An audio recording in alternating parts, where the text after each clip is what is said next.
はい。こんにちは。今日は、この異形鉄筋を使って、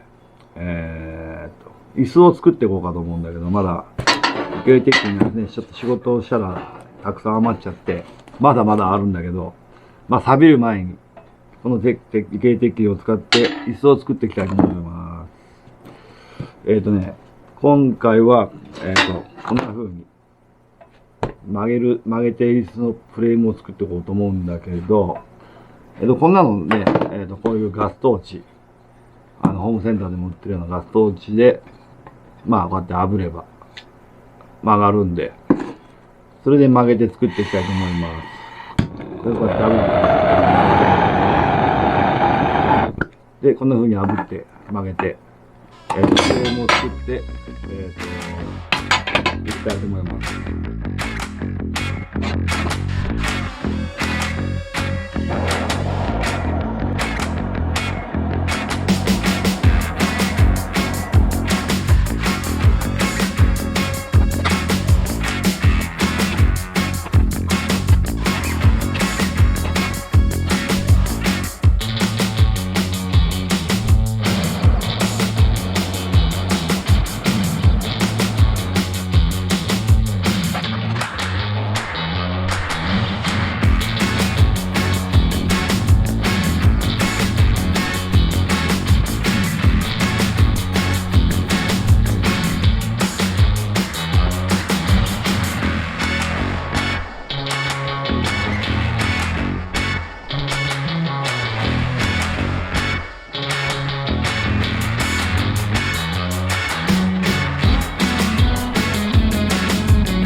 mind. I need to find time, someone to call my mama.